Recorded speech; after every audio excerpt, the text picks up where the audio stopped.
Bienvenue à chacun. C'est une joie d'être avec le Seigneur. Euh, Bienvenue à tous ceux qui se joignent à nous par les liens d'Internet, soit sur pourchrist.com ou sur YouTube. Bien, ce matin, on va poursuivre avec un sujet. Pourquoi nos pensées puis notre foi, des fois, on dirait que ça ne marche pas ensemble. Il y a quelque chose. On veut ça, c'est pas ça. Hein? Paul va nous en parler. On va l'examiner d'ailleurs, ce que Paul nous dit à ce sujet-là. Puis de regarder, mais de regarder constructivement, positivement. Qu'est-ce que Dieu en dit? Puis qu'est-ce que nous? Il y a des choses qui vont nous parler, d'autres moins, d'autres qui s'appliquent à certains, d'autres à d'autres. Mais le but dans ça, c'est qu'est-ce que nos pensées viennent faire dans notre foi? Hein, tout ça. Mais avant, la semaine dernière, hein, on a vu les paroles. Est-ce que nos paroles ont une importance pour nous, puis pour Dieu surtout? Bien oui. Que nos paroles, on va être redevable de ça devant le Seigneur. Vos paroles vous jugeront ou vous justifier ou condamner, que le Seigneur nous dit. Puis, bien oui, c'est une époque facile. Aujourd'hui, tout le monde a droit de parole, puis tout le monde se donne des libertés de plus en plus loin dans leur droit de parole. Et on sait que les paroles ne sont pas toujours, pour pas dire pas souvent, en accord avec ce que Dieu nous a demandé. Ça fait que donc, nos paroles, on doit les surveiller. C'est ce qui sort de notre cœur. Ce matin, on va aller avec les pensées qui sortent d'où? De notre cœur aussi. Fait qu'on va examiner ça. Puis, on a vu que Dieu nous a tout laissé pour savoir comment demeurer motivé à garder ce qu'il nous a demandé. S'encourager mutuellement. Si on voit quand quelqu'un parle bien, a des bonnes paroles, ben merci mon frère de tes paroles qui m'édifient ou qui me font du bien à entendre. Attention mon frère, ma soeur, tes paroles, là, on n'est pas obligé de condamner, juger, juste avertir. Puis que la personne en prenne conscience, puis aider. Parce que si tu aimes quelqu'un, tu l'avertis aussi. Tu l'avertis avec la parole de Dieu, premièrement.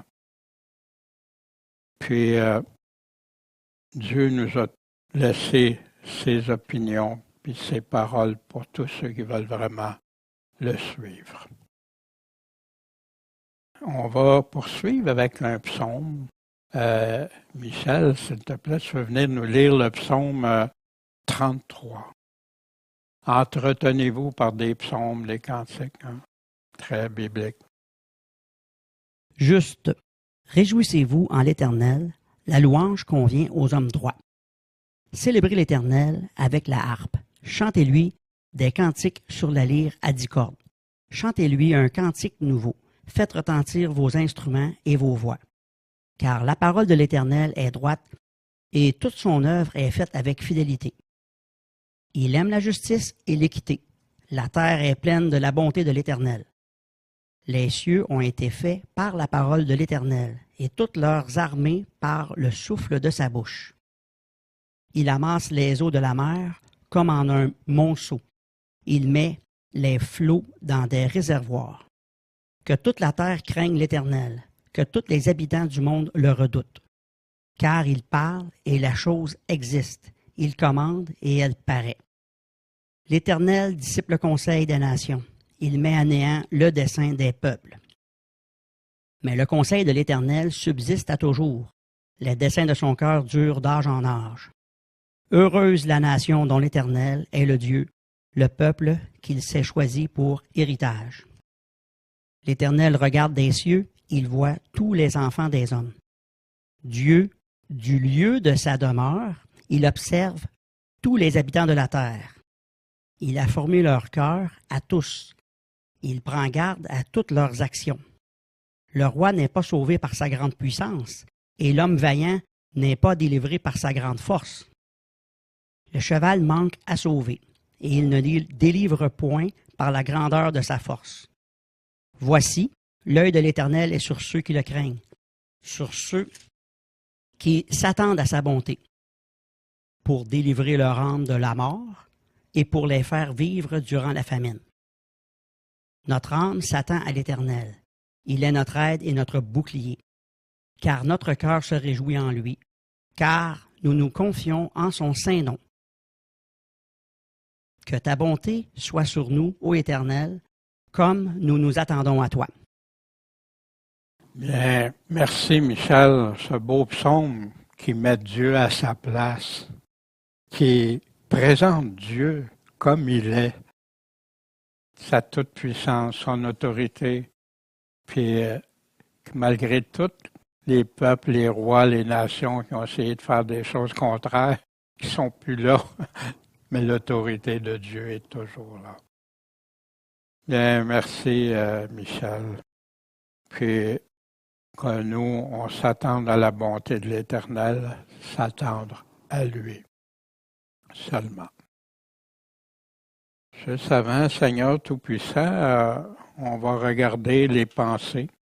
Je te prie, Seigneur, de diriger dans ça, de diriger nos cœurs, justement nos pensées, et qu'elles soient conformes à ce que toi tu désires, à ce que tu attends de chacun de nous. Merci, Seigneur. Merci, Jésus, d'être devenu notre Maître, notre Sauveur. Amen. Bien, ce sujet, les pensées et le chrétien. Peut-être que tu t'es déjà demandé si j'aime vraiment le Seigneur, je l'aime, le Seigneur, pourquoi je ne contrôle pas les choses que je pense? Pourquoi mes pensées ne sont pas toujours conformes? Qu'est-ce qui se passe? Pourtant, il y a plein de passages qui devraient me dire que, puis souvent, ça provoque des réactions. Il y en a que c'est pas si grave, je suis sauvé pareil. Il y en a d'autres, ça vient les tourmenter. Il y en a d'autres que ça vient les décourager. Et plusieurs types de réactions. On va tenter de regarder ça ensemble. Mes pensées d'aujourd'hui. Pourtant, dans ces catégories que je viens d'énumérer rapidement, ils essayent, ils vont prier, ils vont aller à l'église, ils vont même essayer le jeûner. Il y en a d'autres qui vont réaliser que leurs pensées, avant, ils étaient selon Dieu, mais là, c'est de moins en moins selon Dieu. Mais comme ils continuent de penser de la même manière, comme ils vivaient avant, autrefois, ça fait qu'ils retournent à vivre de la même manière qu'avant. Notre vie, un constat, notre vie va se diriger très souvent dans la direction de nos pensées. J'ai mis la direction de nos pensées, my way. Je l'ai faite à ma manière, à ma façon. Puis c'est souvent ça qui va diriger. Ça ne veut pas dire que tout va aller comme on voulait, mais le chemin qu'on choisit va aller là. Fait que pour ceux qui ont choisi que my way, mon chemin devient celui du Seigneur, c'est beaucoup plus facile pour eux. Mais ceux qui choisissent de garder un autre chemin, à leur manière à eux, leur façon de penser, vont avoir beaucoup de difficultés. Plusieurs chrétiens aimeraient changer leur vie, mais sans changer leur façon de penser d'autrefois. Quand on se convertit, on devient, c'est nouveau. Ça ne veut pas dire que tout se règle tout de suite, mais ça devient une nouvelle vie, une nouvelle façon de penser, un cœur nouveau, un esprit nouveau. Et souvent, nos frustrations qu'on peut avoir dans la vie, ça provient de nos manières de penser ou de nos désirs. Et vous remarquez les journées où vous étiez le plus frustré, en colère, découragé, c'est parce que ça va pas dans le sens que moi je voulais. Mais est-ce que mon sens que je voulais, est-ce que c'était celui de Dieu? D'autres, leurs pensées, ils vont toujours être inquiets. Ils vont avoir de la crainte dans à peu près tout ou sur certains aspects, domaines de leur vie. Autre que la crainte de Dieu, l'homme ne devrait pas avoir de crainte. Jésus nous le répète si souvent. Craignez pas, ayez pas peur. C'est un des commandements qu'il répète si souvent dans la parole de Dieu.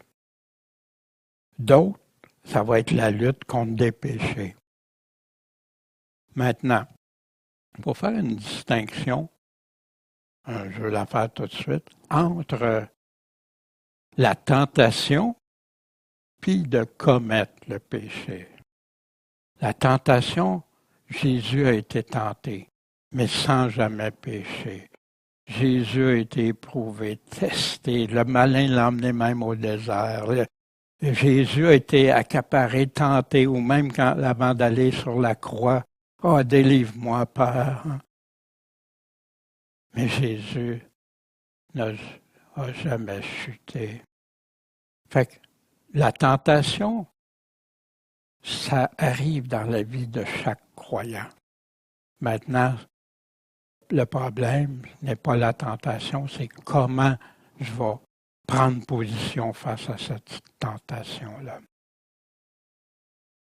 Puis, si je tombe dans le péché, je dois, ce que la Bible me dit, m'en repentir, puis faire le choix. On va voir pourquoi des fois. Mais il y en a d'autres qui ont décidé d'abandonner. Ils sont devenus vaincus. Si c'est dans votre situation actuelle, passée ou même future, où vous êtes en combat, portez attention à ce que Dieu va nous parler dans sa parole. Ce matin, c'est de prendre un temps de recul face à ça. Ça peut être pour soi, ça peut être des fois pour aider quelqu'un, ça peut être pour plus tard dans notre vie, on ne sait pas. Est-ce qu'on peut vraiment changer nos pensées? Puis, qu'est-ce que la Bible en dit? Qu'est-ce que Dieu en dit? Les pensées d'aujourd'hui, c'est pas tant ce que tu dis que tu crois. Je peux dire, je crois au Seigneur, je crois à ci, je crois à ça. Mais c'est ce que tu revient tout le temps à ta pensée. Qu'est-ce qui revient constamment à ta pensée? C'est là que la collision arrive avec des fois nos pensées, puisque Dieu a dit, ma foi, c'est quoi? Est-ce que ma confiance va aller vers Dieu ou si je vais aller vers ce qui vient constamment ou régulièrement m'accaparer l'esprit? Il y en a d'autres qui vont penser que Dieu les entend plus ou Dieu n'entend pas. Parfois, Dieu aime qu'on cherche de tout notre cœur. Parfois, Dieu nous dit, écoute, j'ai essayé de te ramener combien de fois? Fait, si jamais c'est le cas, c'est de faire comme le fils prodigue a fait, de revenir à la vie. D'autres sont tourmentés, mais tourmentés toujours à se centrer sur ça, ça les empêche de progresser. Ils ne peuvent pas aller plus loin. Ils ne peuvent pas apprendre plus parce que c'est ça qui les accapare continuellement. On a besoin d'être délivré. Puis Dieu nous dit comment on peut être délivré. Il voudrait tant changer. Mais un des problèmes les plus courants, c'est pas le seul, c'est un des plus courants, c'est que plusieurs qui se disent chrétiens n'ont pas été transformés, puis ils continuent de vivre comme avant, selon ce que le monde où leur chair les conduit. Vivre selon le monde, c'est de ne pas vivre selon les principes que le monde nous enseigne, mais de vivre selon les principes que Dieu nous donne, selon l'esprit. La même chose, la chair et l'esprit. Une des raisons fondamentales provient du fait du comment on leur a présenté l'Évangile. Un Évangile dénaturé, sans engagement. Ah, Dieu va tout faire pour moi, moi j'ai pas d'engagement. Sans effort, tout va venir automatiquement. Sans combat, sans mourir à soi-même. La pensée magique, celle que Jésus ne dit pas, mais qu'au contraire, Jésus contredit. Quiconque veut venir après moi, quiconque veut devenir chrétien, veut suivre Christ, qu'il renonce à lui-même, qu'il se charge de sa croix, puis qu'il me suive. Wow!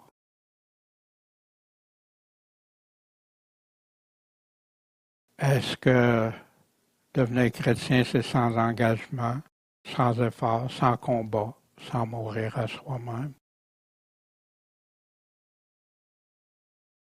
Quiconque porte pas sa croix et ne me suit pas peut pas être mon disciple. C'est triste, mais beaucoup évitent de parler de ces sujets-là quand ils veulent conduire quelqu'un à Jésus-Christ. Fait qu'ils se font une opinion, une idée, puis renforcer, ben t'es sauvé, tu vas toujours être sauvé, même si tu ne fais pas ça. Qui est un piège, un grand piège pour l'Église moderne. Mais on ne peut pas vivre comme Jésus-Christ. Je veux vivre comme Jésus-Christ, mais si je n'apprends pas à penser comme Jésus, ça va être impossible. Impossible, ça va rester des souhaits pieux, hein, comme on appelle. Puis quoi faire de la paix de Dieu? Est-ce que je peux être en paix, avoir la paix de Dieu si je ne pense pas comme Christ? Comment je vais garder mes pensées en Jésus-Christ? Le combat pour notre destinée, ça ne se combat pas dans le monde, mais ça se combat dans nos propres pensées. C'est en dedans de nous que ça se passe. Ce qui fait la guerre à l'âme. Ces pensées d'anxiété, de crainte, de doute, de péché même.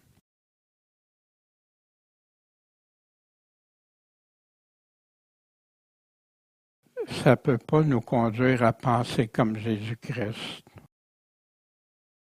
À moins de les laisser nous tourner complètement vers lui en se détournant de nos pensées à nous autres, qui nous gardent captifs, puis se tourner vers ses pensées à lui. C'est là qu'on va devenir gagnant, vainqueur.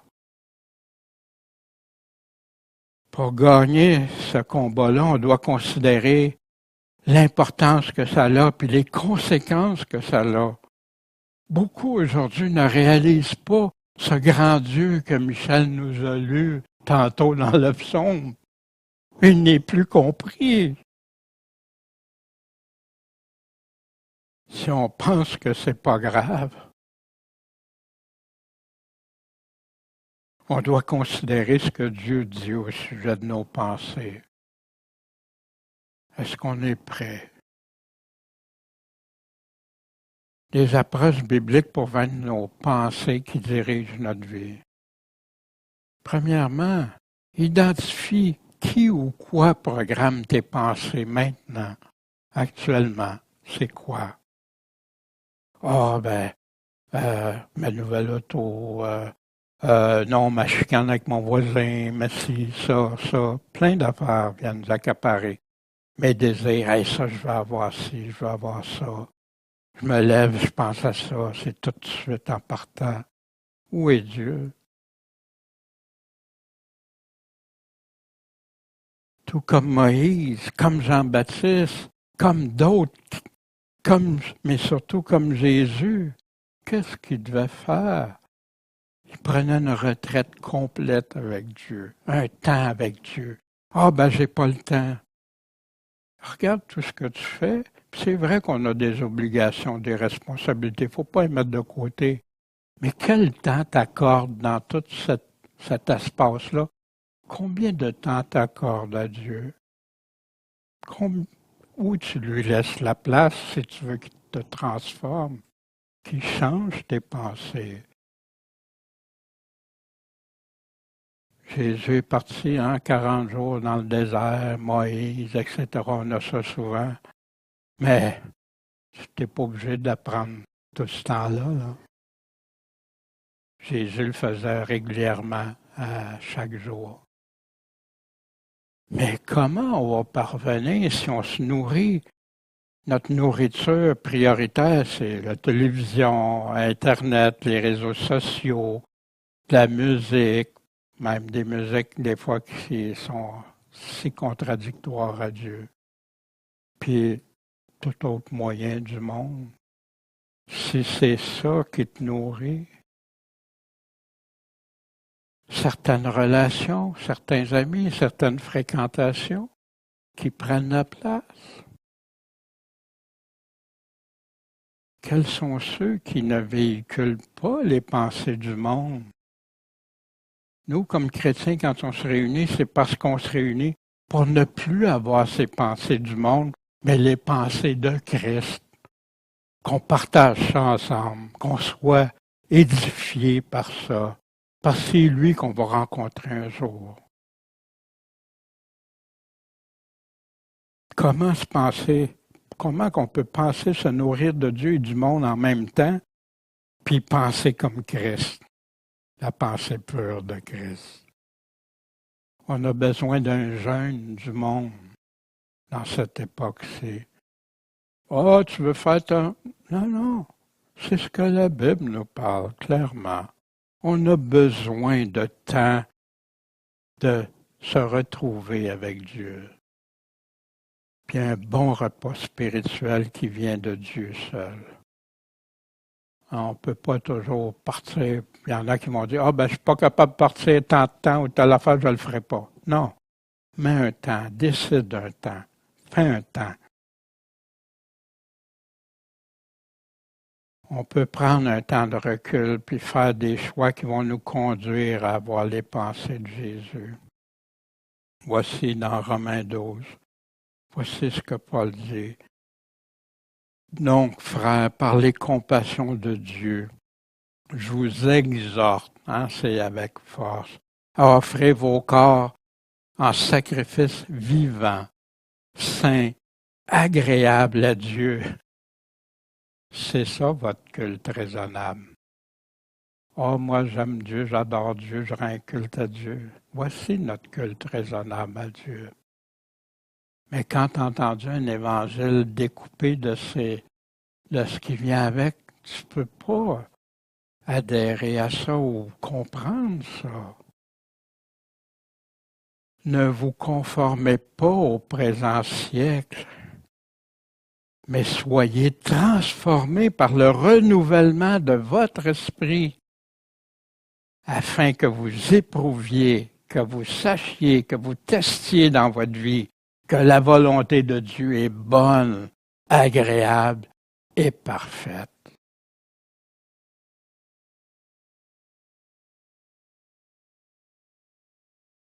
Est-ce qu'on peut vraiment changer nos pensées autrement? Autrement d'être transformé en offrant notre vie, notre soi-même à Christ.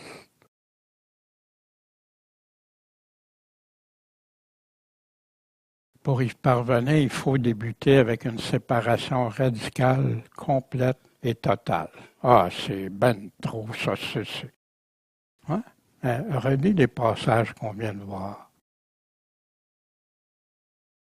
Pour se désintoxiquer, puis faire taire tout ce bruit dans nos vies qui rend nos pensées si vulnérables à se détourner de la pensée de Christ. Quand on se nourrit des pensées que le monde nous offre, Notre vie ne peut refléter que ce que le monde nous donne. Il n'y a pas de mystère dans ça. Ce qui nous appesantit, qui nous rend aveugles aux choses de Dieu. On doit faire le grand ménage puis se débarrasser de toute ordure qui nous pollue. Faire un vide total. Ah, c'est ben trop radical. Jésus n'était-il pas radical quand il dit « Si ta main ou ton œil est une occasion de chute, coupe-le, jette-le loin de toi. Celui qui ne me suit pas, celui qui ne renonce pas à lui-même, n'est pas digne de moi. » C'est ce qu'il faut faire pour être rempli du Saint-Esprit de Dieu et être transformé par Jésus-Christ. Bien sûr, la nouvelle naissance, de naître comme enfant de Dieu, est le point de départ de tout ça. Puis c'est comme enfant de Dieu qu'on comprend, qu'on apprend tout ce qu'on doit se défaire au travers le temps. On n'arrive pas, puis tout doit être parfait en partant. Non, on a des combats. Jésus est là pour nous aider à se libérer, se délivrer, pour nous transformer pour être à son image. Tout comme Moïse, Jean-Baptiste, qui s'offrait une retraite.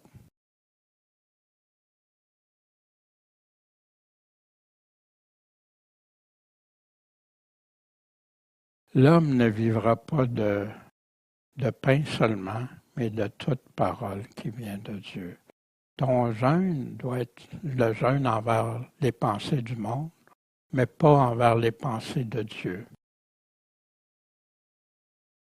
Est-ce que aller se nourrir du monde avec un peu de mélange dans notre eau va nous conduire? Ah, c'est une image dure, hein? Elle n'est pas agréable à regarder, hein? Ben, c'est comme ça qu'on devrait voir le péché dans notre vie.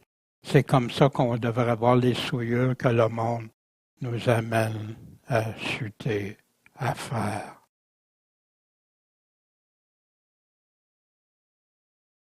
Une guerre dans notre vie, Paul en parle, hein? Quand il est en train de parler de la loi spirituelle, puis la loi, la chair, je suis vendu au péché, hein? J'approuve pas ce que je fais pas ce que je veux, et puis même je fais ce que j'ai. Si je fais ce que je veux pas, ben là, je reconnais que la loi de Dieu, c'est bon, mais là, c'est plus moi qui le fais, mais c'est le péché qui habite en moi, hein? Une belle façon, hein, de... Pensez-vous, Paul est en train de dire... Paul est en train de développer un concept pour faire réfléchir. Puis il fait ça depuis plusieurs chapitres, puis il va continuer. Fait qu'on ne peut pas découper juste quelques bouts de phrases ici et là. Mais voici. J'ai la volonté de faire le bien, mais si je ne parviens pas à l'accomplir, parce que je ne fais pas le bien que je veux, mais je fais le mal que je ne veux pas faire, mais qu'est-ce qui se passe? Quand je veux faire le bien, le mal est attaché à moi parce que je prends plaisir à la loi de Dieu dans mon intérieur, mais une autre loi dans mes membres qui combat contre la loi de mon esprit, qui me rend captif sous la loi du péché qui est dans mes membres. Fait que Paul, dis-tu que c'est correct, ça? Voici ce qu'il dit. Misérable homme que je suis, si je suis comme ça, je suis un misérable. Qui va me délivrer de ce fardeau qui me mène où? À la mort. Qui va me délivrer? Ben, je rends grâce à Dieu par Jésus-Christ notre Seigneur. Je suis donc assujetti moi-même par l'Esprit à la loi de Dieu, mais par la chair à la loi du péché. Puis là, un passage ici qui a été, que des paroles ont été effacées dans une version de Bible moderne. Il n'y a maintenant aucune condamnation pour ceux qui sont en Jésus-Christ, mais qui marchent non selon la chair, mais selon l'Esprit de Dieu. Fait que si tu marches selon l'Esprit de Dieu, non, il n'y a pas de condamnation, parce que tu vis selon ce que Jésus te demande. Mais voici ce qu'il dit ici. Et la justice de la loi est accomplie en nous qui marchons non selon la chair, mais selon l'esprit. Il va le répéter plus bas. Parce que ceux qui vivent selon la chair, ils vont aimer les choses de la chair. Mais ceux qui vivent selon l'esprit, vont aimer les choses de l'esprit. Ils s'attachent à ça. Parce que l'amour de la chair, c'est la mort. Voyez-vous, ce qu'il est en train de dire en haut, c'est la mort, ça. Mais l'amour, l'affection de l'esprit, c'est la vie et la paix. Parce que l'affection de la chair est ennemie contre Dieu. Parce qu'elle ne se soumet même pas à la loi de Dieu. Puis elle ne peut pas. Mais ceux qui sont dans la chair ne peuvent pas plaire à Dieu. Ceux qui continuent de vivre selon la chair. Fait un passage au début qui semble avoir justifié plusieurs qui vivent, Paul dit justement le contraire dans la suite de ses propos. Et c'est ça qui est si dangereux de découper des versets. Voici. Si c'est vrai que l'Esprit de Dieu habite en vous, or si quelqu'un n'a pas l'Esprit de Christ, il n'est pas à lui. Mais si Christ est en vous, ça veut dire que tu ne vis plus selon la chair, mais tu vis selon son esprit, selon l'Esprit de Dieu. Le corps est bien mort à cause du péché, mais l'Esprit est vivant à cause de la justice. Si vous vivez selon la chair, vous mourrez. Mais si vous vivez par l'Esprit, vous ferez mourir les œuvres du corps. Vous les faites mourir, les œuvres du corps. Vous vivrez. Car tous ceux qui sont conduits par l'Esprit de Dieu sont enfants de Dieu. Fait que cette guerre qu'on nous a présentée comme souvent très normale et ça va toujours être présent dans notre vie, est-ce que c'est ça que Paul est en train de nous dire? Ou s'il est en train de nous avertir, si vous continuez à vivre selon la chair, c'est la mort. Mais si vous vivez selon l'Esprit, selon la pensée que Christ nous donne, c'est la vie. Pour vaincre nos pensées qui dirigent notre vie, c'est de suivre le Saint-Esprit. Que personne ne vous séduise par des vains discours. C'est à cause de ces choses que la colère de Dieu vient sur les enfants qui sont rebelles. Donc, n'ayez pas de part avec eux. Quand vous étiez autrefois ténèbres, mais à présent vous êtes lumière dans le Seigneur, marchez comme des enfants de lumière, parce que le fruit de l'Esprit consiste en toutes sortes de bonté, de justice, puis de vérité. Examinez ce qui est agréable au Seigneur. Prenez aucune part aux œuvres sans fruit des ténèbres, mais bien plutôt condamnez-les. Tout ce qui est manifesté devient lumière. Quand on les condamne, on les dévoile. Les gens peuvent comprendre. C'est pour cela qu'il dit, réveille-toi, toi qui dors, relève-toi d'entre les morts, puis Christ va t'éclairer. Donc, prenez garde à vous conduire avec circonspection, pas comme des insensés, mais comme des personnes sages. Rachetez le temps, parce que les jours sont mauvais. C'est pourquoi soyez pas sans prudence, mais comprenez quelle est la volonté du Seigneur. Enivrez-vous pas de vin qui nous mène au dérèglement, mais soyez remplis de l'Esprit. Entretenez-vous, il donne la solution, s'entretenir les uns les autres, de s'édifier dans des cantiques spirituels, puis rendre grâce à Dieu. Vous autres, vous n'avez pas appris à connaître Christ, qui dit aux Éphésiens. Au moins, si vous l'avez écouté, si vous avez écouté ce que Jésus dit, et si, selon la vérité qui est en Jésus, vous avez été instruit en lui, vous avez reçu ses commandements, ses instructions, son message, son évangile, puis à vous dépouiller de votre conduite précédente du vieil homme qui se corrompt comment? Par les convoitises trompeuses. Et vous renouvelez par l'Esprit dans votre entendement, à vous revêtir du nouvel homme créé à l'image de Dieu dans la justice et la sainteté de la vérité. Wow!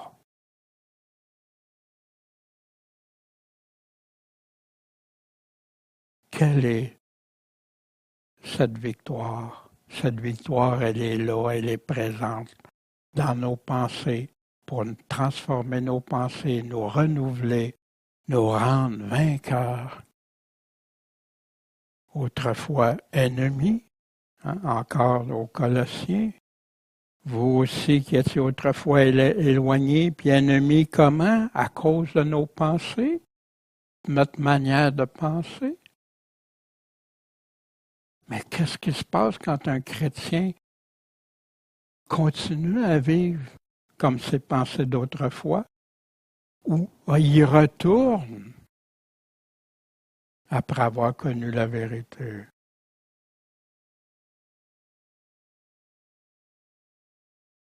Réconcilié maintenant dans le corps de sa chair par sa mort pour vous présenter devant lui saint, sans tache, irrépréhensible. À quelles conditions? Pourvu que vous demeuriez fondés dans la foi, inébranlable, abandonnant pas l'espérance de l'Évangile que vous avez entendu.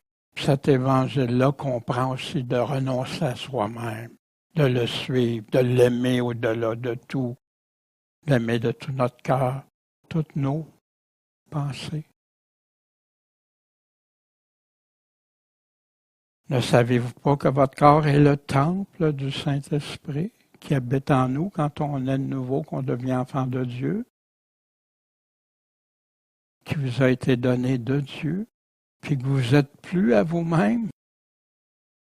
Non, je suis chrétien, je fais ma vie, my way.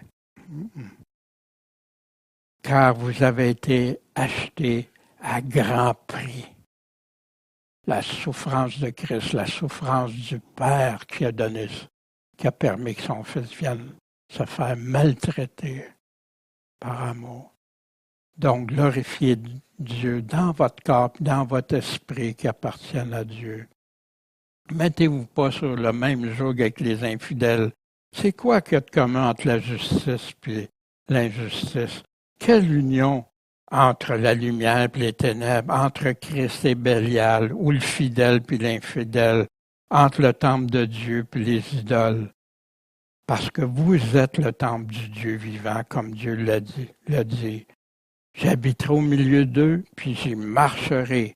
Je serai leur Dieu, ils seront mon peuple.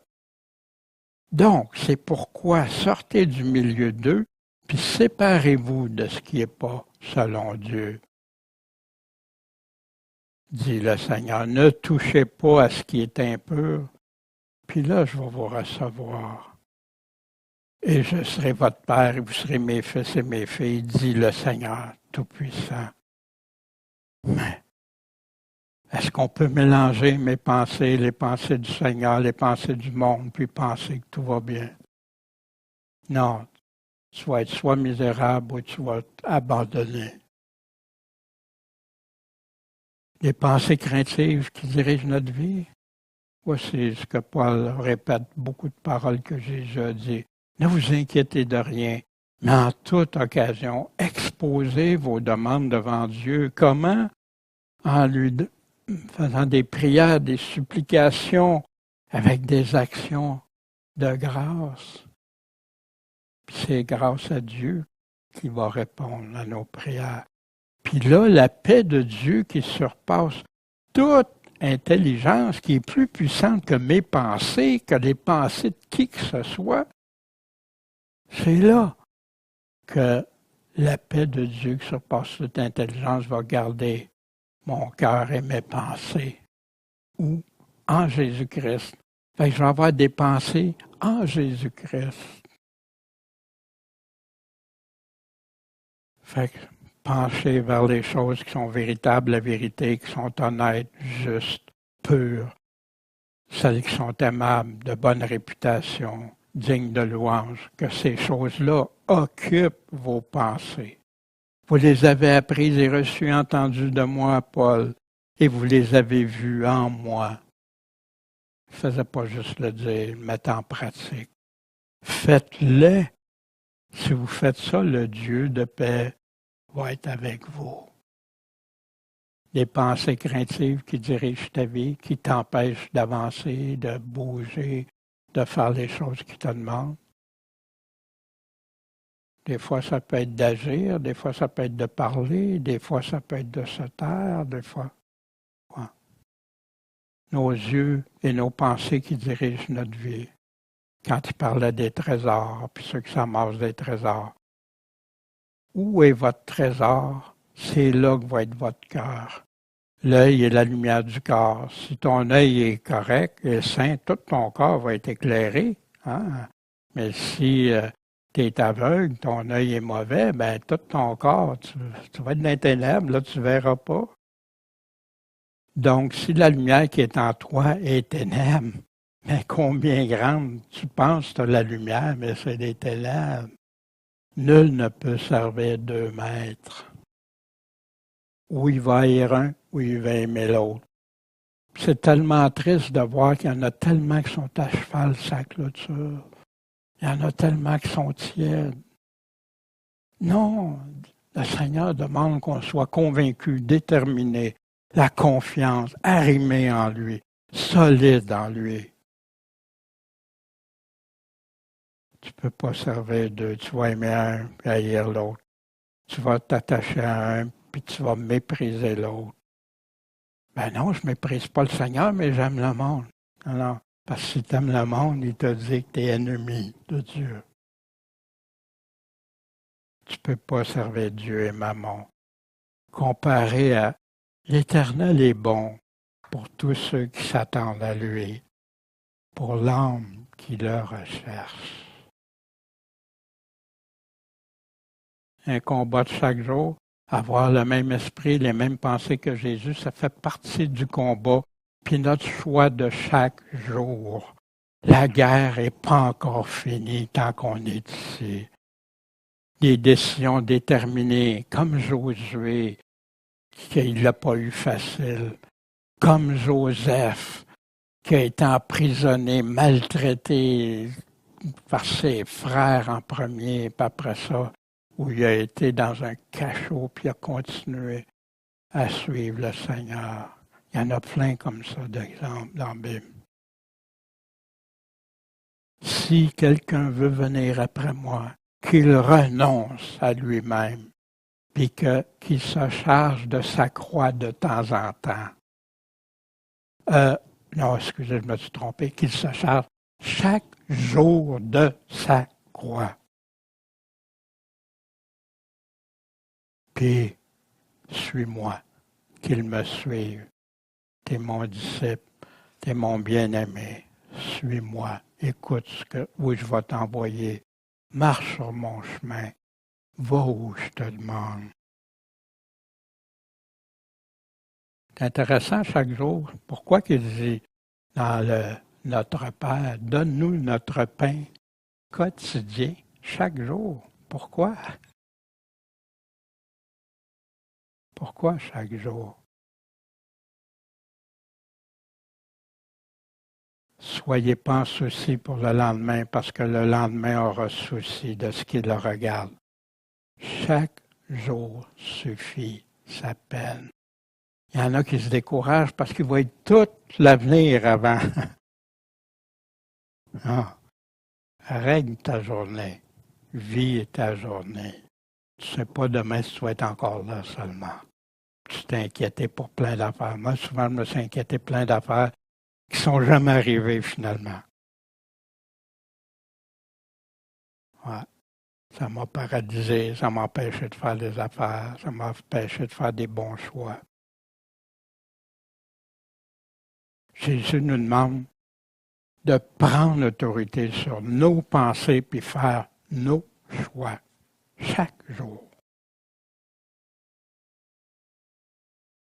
Qu'est-ce qui doit capter notre attention, nos pensées prioritaires qui vont diriger ma vie? Je ne me persuade pas d'avoir saisi le prix, mais je fais une chose, j'oublie qu'est-ce qui est en arrière de moi. C'est passé. Puis je m'avance vers ce qui est devant. Je cours avec ardeur vers le but. Quel est mon but? Quelle est ma priorité? Pour le prix de la vocation céleste de Dieu en Jésus-Christ. Donc, nous qui sommes parfaits, accomplis, d'avoir ce sentiment. Puis si vous pensez autrement à quelque chose, ben Dieu va vous le montrer aussi. Maintenant, au point où on est rendu, marchons suivant la même règle. Ayons les mêmes sentiments. Mes sentiments viennent d'où? De mes pensées, de mon cœur. Ayons les mêmes. Soyez tous mes imitateurs. C'est ça les pensées. Regardez à ceux qui se conduisent suivant le modèle que vous avez en nous. Parce que plusieurs, malheureusement, je l'ai dit souvent, maintenant je vous le redis encore en pleurant, qui se conduisent en ennemis de la croix de Christ dans l'Église. Leur fin sera leur perdition. Leur Dieu, c'est leur ventre, leur gloire est dans leur infamie. Leurs affections sont quoi? Aux choses de la terre. Ils vivent encore selon le monde, selon les choses. Pour nous, nous sommes citoyens des cieux, d'où nous attendons le Sauveur, le Seigneur Jésus-Christ, qui lui va transformer le corps de notre humiliation, parce que tu te fais piétiner souvent comme chrétien, pour le rendre conforme au corps de sa gloire, selon le pouvoir qu'il a de s'assujettir toutes choses. C'est pourquoi demeurer de cette manière ferme dans le Seigneur, mes bien-aimés. Ça doit capter notre attention bien plus qu'Internet et compagnie.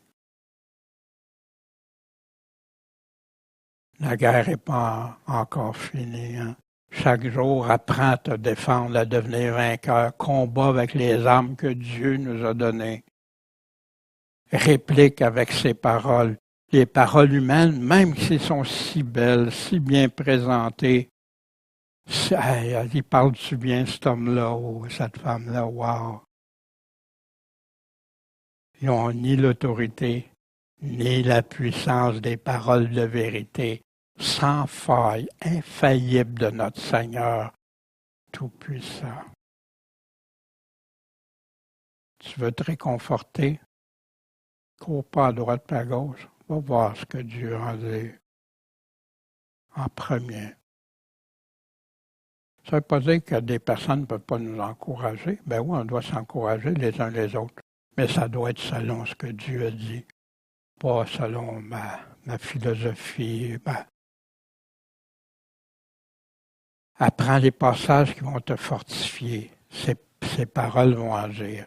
Parce que la parole de Dieu est vivante, efficace, plus pénétrante qu'aucune épée à deux tranchants, qui va percer jusqu'à la division de l'âme, de l'esprit, des jointures, des moelles, l'intérieur des pensées, jugeant des pensées et des intentions du cœur. Tu veux l'arme efficace, la plus efficace pour toi, pour nos pensées, pour les miennes, les tiennes? Cette épée à deux tranchants. Éric nous partageait qu'il lisait la Révélation, l'Apocalypse. Puis ça commence, celui qui revient bientôt avec l'épée tranchante. Seulement, conduisez-vous d'une manière digne de l'Évangile de Christ. Que j'entende dire de vous que vous persistez, vous persévérez dans un même esprit, à combattre avec une même âme. Pas ça les uns les autres, le corps de Christ. Pour la foi de l'Évangile, sans vous effrayer en rien des adversaires, aux Philippiens qui se faisaient persécuter.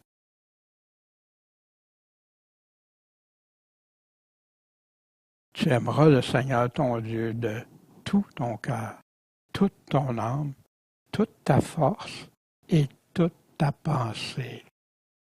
Comment on peut y arriver? Comment? En l'écoutant, en l'aimant, en suivant ce qu'il nous demande. Puis ton prochain, ben, aime-les comme toi-même tu t'aimes. Fais ça. Mais on a des obstacles, des pièges dans la vie. On a plein de choses qui surviennent. Des fois, nos pensées sont affectées par ma chair, par mes choses. Des fois, elles sont affectées aussi par le malin, par le monde, par d'autres personnes. Même des fois, les personnes qu'on aime le plus qui nous disent quelque chose à un timing qui vient. Wow, qui nous jette à terre, qui nous empêche. Mais voici les pensées qui nous rendent vainqueurs. Prends sa parole, aime-le de toute ta pensée. Il y a des armes de destruction massive contre les pensées qui emprisonnent. Tu les connais-tu? Hein? Ces armes-là qui... Pensée, pouf, fini. Non, c'est pas aussi vite toujours que ça, mais ça a son effet. Voici ce que Paul dit aux Corinthiens. Quoi qu'on marche dans la chair, hein, c'est normal, on doit vivre, continuer à vivre dans notre corps. Nous combattons pas selon la chair. En effet, nos armes de guerre ne sont pas charnelles, c'est pas selon la chair, mais elles sont puissantes en Dieu pour renverser les forteresses, pour détruire les raisonnements et toute hauteur qui s'élève contre la connaissance de Dieu, et pour amener toute pensée captive à quoi? À l'obéissance de notre Seigneur et Sauveur Jésus-Christ. Et nous sommes, puis Paul leur dit aux Corinthiens, on est prêt à punir toute désobéissance. Quand vous allez avoir compris, vous allez avoir obéi, on va corriger ça. Mais voici, s'il y a un passage qui peut nous aider, est-ce qu'on y croit pour renverser ces forteresses-là qui viennent saisir nos pensées? Voici l'exemple de Jésus, bien qu'étant fils, il a appris l'obéissance par les choses qu'il a souffert. Son combat, sa croix. Puis je ne parle pas de sa croix à la fin, je parle de sa croix tout au long qu'il a portée à chaque jour. Et il a été rendu parfait, complet, puis il est devenu l'auteur du salut éternel. Mais pour qui devient l'auteur du salut éternel? Pour ceux qui lui obéissent, ceux qui l'aiment, qui le suivent de tout leur cœur, toute leur pensée. Puis voici dans Éphésiens ce fameux passage qu'on connaît. On n'a pas à lutter contre la chair et le sang, mais contre des principautés, des puissances spirituelles, méchanceté d'un lieu céleste. C'est pourquoi prenez toutes les armes de Dieu, pas juste une, afin que vous puissiez résister dans le mauvais jour. Puis après avoir tout surmonté, que vous demeuriez ferme. On chantait ce matin, hein, l'enfant sur le sable a bâti sa maison ou l'enfant sur le roc a bâti sa maison. Hein? Soyez donc fermes, vos reins saints de la vérité en premier, revêtus de la cuirasse de la justice, les pieds chaussés du zèle que l'Évangile de la paix nous donne, prenant par-dessus tout le bouclier de la foi, par le moyen qu'on va pouvoir éteindre tous les traits enflammés que le malin nous envoie. La confiance en Dieu, confiance que quand il dit quelque chose, ses pensées sont droites, justes, pures, et je peux m'y confier à 100%. Prenez aussi le casque du salut, puis l'épée de l'Esprit, qui est la parole de Dieu. Priez en tout temps par l'Esprit, toutes sortes de prières, de supplications. Veillez à cela en toute persévérance. Portez cette armure, puis priez pour tous les saints. Hein? On fait colorier souvent aux enfants l'armure du chrétien, que Paul se servait d'un soldat qui représentait le combat, l'image que Paul a pris pour nous faire comprendre. Cette épée de l'esprit. Si tu choisis avec détermination Accorde-toi un temps chaque jour à chercher à connaître le Seigneur, mais pas essayer de le chercher n'importe où. Commence dans ses paroles, cherche-lui. Lis, tu as de la misère à lire, tu peux écouter, il y a de la Bible en audio. Fais-en ta priorité, puis tu vas voir tes pensées vont changer. Tu vas avoir besoin de persévérance puis de détermination. Attends-toi des obstacles. Combien de fois tu viens pour lire ta Bible, le téléphone sonne, quelqu'un arrive, ou donne n'importe quel exemple, là, ou, etc. Mais ça va te donner la victoire, puis ça va te délivrer de la prison de tes pensées qui te conduisent, c'est souvent ailleurs que Dieu. Ça va t'apporter la paix de Dieu. Ça va t'apporter la victoire en Dieu, avec lui, pour lui, puis en lui. Tes pensées vont être transformées à l'image de Dieu. Tu vas-tu être inquiet après? Tu sais que tu plais à ton Créateur. Et te confirmeront que tu vis selon pourquoi il t'a vraiment créé. L'épée de l'Esprit, la parole de Dieu. Ce matin, si pour toi tu veux dépenser pour construire pour un trésor qui partira jamais, avoir des pensées pour avoir la vraie paix de Dieu, des pensées pour plaire à Dieu, des pensées pour lui faire confiance, avoir la vraie foi en lui, éliminer les pensées qui ne viennent pas de Dieu, des pensées pour le remercier, le glorifier au lieu de se plaindre, de murmurer. Si tu as pris la décision déterminée de faire le bon combat, tu as choisi de changer tes pensées qui sont contraires au Seigneur, puis de plutôt prendre ces pensées éternelles qui vont jusqu'à l'éternité, qui disparaîtront jamais, qu'il a laissées pour toi, pour moi, par amour, dans ses paroles, puis de les garder précieusement. De te relever des fois, même si tu trébuches. C'est facile de trébucher. Mais ce matin, on chantait un chant. L'Éternel prend la main de l'homme. S'il tombe, il n'est pas terrassé parce que l'Éternel lui tient la main. Tu peux demander au Seigneur Tout-Puissant de t'aider à renouveler tes pensées.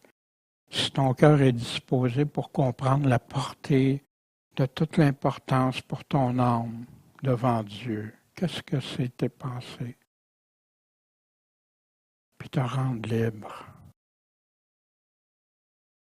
Tout comme les hommes et les femmes de Dieu qui ont compris et qui ont choisi de changer, de se repentir de leurs mauvaises pensées pour le suivre, prendre ses pensées à lui, puis marcher selon ses pensées à lui. Là va débuter ton chemin pour ta nouvelle liberté. La liberté en Jésus-Christ, pas la liberté que le monde pense. Là, tu vas être délivré. Puis, oublie pas, on l'a vu, je le représente, le suivre et obéir, c'est un processus de toute notre vie ici. Puis, tout ce qui n'est pas bon ici, on peut prendre nos pensées. Les pensées qui ne sont pas bonnes, ma manière, les manières qui déplaisent à Dieu. Quand je nais de nouveau, je commence à comprendre, puis après je découvre d'autres manières que je peux offenser Dieu, ou des mauvais fruits, ou des choses. Puis quand je grandis dans la foi, dans la maturité, je deviens inébranlable. Puis ça, c'est ma vie, point. Puis je change de plus en plus, puis ce qui en sort au bout, c'est les pensées de Christ. C'est ça notre victoire pour nous les chrétiens. C'est là qu'on doit regarder puis avoir ses pensées. Bon Père Céleste, merci pour ta parole. Seigneur, je te prie pour ceux qui vont écouter, que ton Esprit Saint agisse en eux, que tu les aides à saisir toute l'importance, Seigneur, puis que notre vie, on n'est que de passage ici. Puis que tu veux qu'on se prépare pour toi.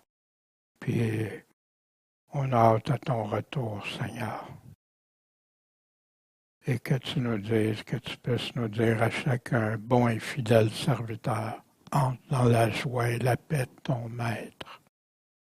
Amen. Merci, Seigneur Jésus, Maître et Sauveur.